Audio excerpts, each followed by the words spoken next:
मी गेल्या 3 महिन्यापासून युरोपमध्ये फिरतोय आणि मला एक गोष्ट जी दिसली युरोपमध्ये की आपण जर आजारी पडलो किंवा आपल्याला हॉस्पिटलमध्ये जाण्याची वेळ आली तर डायरेक्ट उठून असं कुठल्याही डॉक्टरकडे किंवा कुठल्याही हॉस्पिटलमध्ये आपल्याला जाता येत नाही। प्रचंड वेटिंग लिस्ट असतात। इनफॅक्ट असं होतं की अनेकदा काही आठवडे किंवा काही महिने देखील लागतात साधी एका डॉक्टरची अपॉइंटमेंट मिळायला। आपण खरं भाग्यवान आहोत की आपला जन्म भारतात झालाय आणि आपण भारतात राहतो। आपण कुठलाही आजार झाला तर आपण डायरेक्टली उठून एखाद्या हॉस्पिटलमध्ये जाऊ शकतो आणि मेडिकल ट्रीटमेंट आपली लगेच सुरू होते।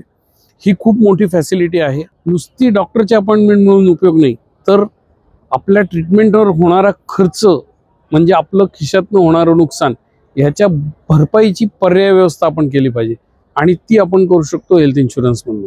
सो तुम्ही जर हेल्थ इन्शुरन्स घेतला नसेल तर आजच त्याची सुरुवात करा। जर तुम्ही एकटे असाल बॅचलर असाल तर 5 लाखाचा किमान इन्शुरन्स घ्या आणि जर तुमचं लग्न झालं असेल तर किमान 10 लाख एवढा इन्शुरन्स तुम्ही घेतला पाहिजे। आणि ज्या लोकांना हेल्थ इन्शुरन्स संदर्भात काही माहिती पाहिजे चांगल्या प्रॉडक्टची इन्फॉर्मेशन पाहिजे तर मी स्वतः इन्शुरन्स ब्रोकर आहे। सो तुम्ही तुमच्या स्क्रीनवर जो नंबर दिसतोय तिथे माझ्याशी संपर्क साधू शकता आणि चांगल्या प्रकारचा हेल्थ इन्शुरन्स घेण्यासाठी मी तुमची मदत करू शकतो। ह्या रीलमधनं जर काही शिकायला मिळालं असेल तर मला लाईक द्या आणि तुमच्या अशा एखाद्या मित्राबरोबर हा रील शेअर करा ज्यांनी अजून हेल्थ इन्शुरन्स घेतलेला नाही। कारण 1 किंवा 2 मोठी आजारपणं तुमच्या 10 ते 15 वर्षाच्या सेव्हिंगला सुरुंग लावू शकतात।